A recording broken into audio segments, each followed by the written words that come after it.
Sejam muito bem-vindos a mais um vídeo nesse humilde canal. E hoje eu vim dizer que o Super El Niño pode mudar os seus investimentos em 2026. E aqui eu estou falando de uma coisa muito séria com vocês, preciso que prestem muita atenção. Em 1877, uma seca destruiu o nordeste do Brasil. Digo também que matou milhões de pessoas ao redor do mundo e mudou o curso da economia de nações inteiras. E qual foi o culpado? Um fenômeno climático no meio do Oceano Pacífico, a milhares de quilômetros daqui. E quase 150 anos depois, os modelos climáticos apontam para algo parecido se formando de novo, e dessa vez ele já tem um nome, o Super El Niño. E antes que você pense que isso é um assunto de clima e não de bolso, segura você muito bem essa ideia, porque nas próximas semanas esse fenômeno vai causar uma pequena alteração na sua conta de luz, preço do arroz, no dólar e até mesmo na próxima decisão do Comitê de Política Monetária. E se você não entender isso nesse momento, você vai sentir esse impacto sem saber de onde está vindo. Inclusive, eu estou gravando nesse momento, onde neste dia está programado ventos para mais de 100 km por hora, como vocês podem ver aqui embaixo. Está ventando pra caramba já aqui e já é um prenúncio do que vai acontecer mais tarde. Então eu vou te mostrar nesse vídeo como esse evento climático ele pode te trazer noção de decisões para investimento e o que você deve fazer com isso. Mas precisamos entender o que está em jogo. O El Niño é o aquecimento anormal das águas do Pacífico Equatorial. Isso muda os padrões de chuva no mundo inteiro. No Brasil, ele empurra dois efeitos opostos.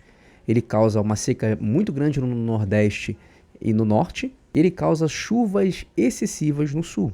E o que preocupa os meteorologistas dessa vez é a intensidade, porque os modelos mais recentes indicam uma probabilidade acima de 90% de o fenômeno persistir pelo menos até o começo de 2027, com boas chances de retornar um El Niño muito forte na mesma categoria dos eventos mais destrutivos. Isso aqui não é uma previsão de um blogueiro, ou de uma mãe de Ná, ou de uma cigana, ou de uma jogadora de cartas. É um boletim conjunto do INMET, INPE, ANA e Defesa Civil Nacional. É um dado oficial. É aqui que a maioria das pessoas começa a errar, porque elas separam notícia de clima de notícia de economia. E no Brasil, essas duas coisas tendem a ser a mesma notícia. Kaique, você está falando besteira. Vou explicar. O primeiro mecanismo, a conta de luz que ninguém está prevendo. Vamos introduzir um personagem fictício para dar mais ênfase ao que nós estamos querendo passar. Imagina a Fernanda. Ela é uma dona de uma padaria em Belo Horizonte. Ela tem uma reserva de emergência guardada, ela tem uma carteira de investimentos. Só que a Fernanda não acompanha boletim climático. Afinal de contas, ela não tem nem interesse de acompanhar boletim climático. Quem é que fica acompanhando isso? Mas ela vai sentir o El Niño em dois cenários muito concretos. Na conta de luz, que ela tem que pagar por ser dona de uma padaria, obviamente, e no preço da farinha. Então vamos ao mecanismo. O Brasil concentra 70% da capacidade de geração hidrelétrica no Sudeste e no Centro-Oeste. Ou seja, menos chuvas vão significar reservatórios mais baixos. E esse resultado mais baixo significa acionar uma usina termoelétrica, que é muito mais caro. E esse custo extra é repassado para a tarifa, através das bandeiras tarifárias. E os dados históricos são muito claros, tá, gente? Este El Niño, classificado como muito forte, tiveram em média um custo da bandeira tarifária de 62% maior do que em períodos normais. E só para vocês terem noção, o Brasil já está na bandeira amarela.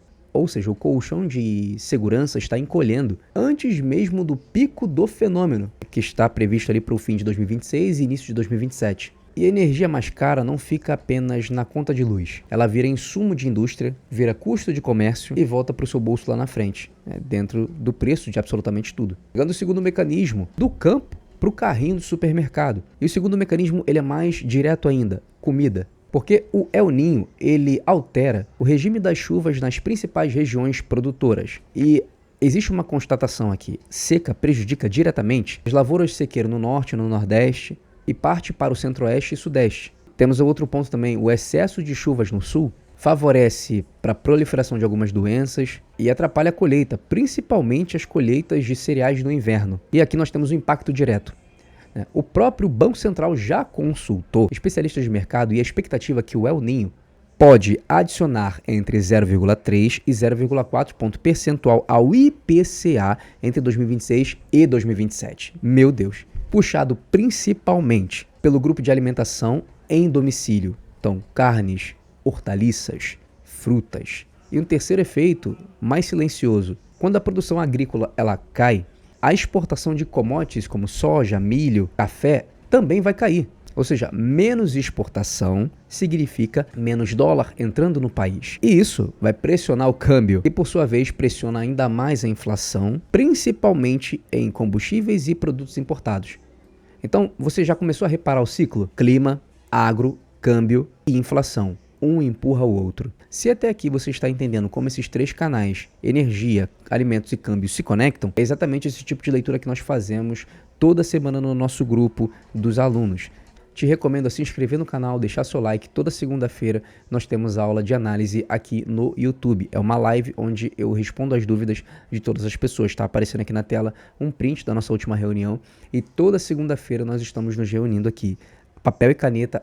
Tire todas as suas dúvidas e vamos avançar juntos. E quando nós pegamos o terceiro ponto é que o Copom entra nessa roda aqui. E aqui está o ponto que conecta tudo com a sua carteira de investimentos. Porque o Banco Central tem a meta de inflação para perseguir. E se o Super El Niño empurra o IPCA para cima, via energias e alimentos, o Copom fica com menos espaço para cortar a taxa Selic. Ou, dependendo da intensidade, pode até ser forçado a segurar os juros por mais tempo do que o mercado está precificando hoje, simples assim. Isso é importante porque muita gente ainda tem o ciclo da queda de juros como garantido, ou seja, em linha reta. E não é assim que a banda toca. O mercado financeiro, ele às vezes vai frustrar suas expectativas, é normal. Em cenários como esse, mostra por que o Focus, que é aquele relatório semanal que eu falo diretamente aqui com vocês, né, onde é publicado toda semana as projeções do mercado, precisa estar no teu radar toda semana. Você precisa analisar isso. E não só quando o Comitê de Política Monetária se reúne, porque o Comitê de Política Monetária se reúne a cada 45 dias e o relatório do Boletim Focus é publicado toda semana.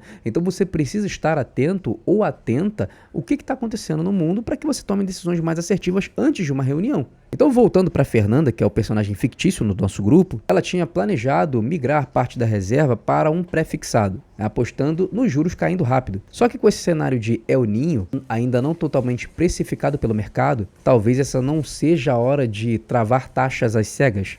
Tá bom, Kaique, mas o que eu faço com essa informação que você está nos fornecendo aqui? Eu não estou aqui para te vender um pânico climático. Estou aqui para te mostrar como transformar essa informação em decisão. Então, aqui estão alguns pontos práticos que você tem que levar em consideração. Primeiro, proteção contra a inflação. Em cenários de pressão inflacionária, vinda de choques de oferta, ali eu coloco em parênteses energia e alimentos, títulos atrelados ao IPCA, como Tesouro IPCA+, eles tendem a fazer sentido como parte da carteira, porque protegem o seu poder de compra independente do índice acelerar ou não. Segundo ponto, cuidado com a previsibilidade dos juros, porque se o mercado ainda não incorporou totalmente esse risco, decisões baseadas em a Selic vai cair rápido, merecem um filtro extra de cautela antes de você travar taxas pré-fixadas com prazos muito longos. Geralmente, tem aqui no grupo, né, a galera, eu acompanho, a galera conversa, não, porque vai cair e não sei o que, e se desespera. Toma cuidado com isso. Terceiro ponto, olhe para os dois lados da moeda. Porque empresas de geração termoelétrica e alguns elos da cadeia de commodities agrícolas podem se beneficiar de preços mais altos, essa é a realidade. Já setores muito dependentes de energia barata ou safra estável podem sentir por conta de uma margem mais apertada. Isso não é uma recomendação de compra para nenhum ativo. É um convite para você olhar a sua carteira de investimentos com essa lente, com essa ótica. E o quarto ponto, diversificação inteligente continua sendo uma base prioritária para investidores ganharem dinheiro na bolsa. Porque nenhum de nós controla o Pacífico Equatorial. O que dá para controlar é o quanto que a sua carteira depende de um único cenário dar certo para você poder trazer uma rentabilidade. Lembrando que tudo que eu estou falando aqui é um conteúdo educacional. Nenhum tipo de ação aqui é uma indicação para você comprar ativos. Mas é algo que você precisa entender. Ah, Kaique, eu não sei como analisar uma ação, eu não sei como ler geopolítica, eu não faço a menor ideia, me sinto perdida. Entra na minha comunidade, porque na minha comunidade você vai ter acesso vitalício a aulas, você tem um grupo dos alunos que conversam, como vocês podem ver aqui, você tem reuniões, como está aparecendo aqui também, reuniões ao vivo todo fim de semana, tem uma área de membros com aulas que vocês estão vendo aqui, para você aprender como investir no mercado brasileiro, como investir no mercado americano. Kaique, eu quero participar, como que eu faço? Escaneie esse QR Code, você vai ser redirecionado ou redirecionada para o nosso site e lá você vai aprender como é que funciona a nossa metodologia, mas antes tem uma aula de reprogramação financeira. Assista até o final e depois venha para a comunidade. Então eu te espero lá na nossa comunidade, o acesso é vitalício e você vai ter aqui muito suporte, reunião, eu vou poder ser seu mentor. Mas pegando aqui todos os pontos que nós falamos abertamente nesse vídeo, no fim das contas o Super El Niño em 2026 É um lembrete de que investir não é apenas olhar para um gráfico e também para uma taxa de juros. É entender como o mundo real funciona. O clima, a lavoura, o rio que move a turbina, se conecta com um número que aparece diretamente na fatura e no seu extrato. E isso são coisas que não dá para você e nem eu controlarmos. E quem entende essa conexão, de fato, sai na frente. Agora, quem ignora, sente o impacto e só descobre meses depois. Se esse vídeo te ajudou a enxergar essa conexão e o que está para acontecer e como proteger sua carteira de investimentos, já considere deixar o seu like, se inscrever no canal. E aí, o que você está achando desse Super El Niño? Como é que está a tua carteira de investimento? Deixa aqui embaixo para eu poder entender um pouco mais sobre a tua história. E como eu falei anteriormente, toda segunda-feira tem aula no nosso canal aqui no YouTube, é uma live, é só você se inscrever e se programar. Toda segunda, 8 horas, temos uma live. Se você quiser participar da nossa comunidade, escaneie o QR Code, assista a aula até o final, porque ela tem a oferta, lá tem os bônus que você vai receber ao entrar na comunidade e você vai ter resultados.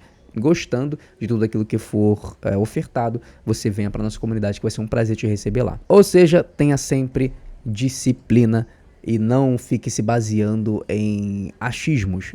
Tenha a noção que o mercado financeiro, embora lide com números, ele também lida com notícias. Ele pode sim surpreendê-los, mas eles podem também decepcioná-los. Então é isso, pessoal. Disciplina sempre. Te espero no próximo vídeo. Valeu e fui.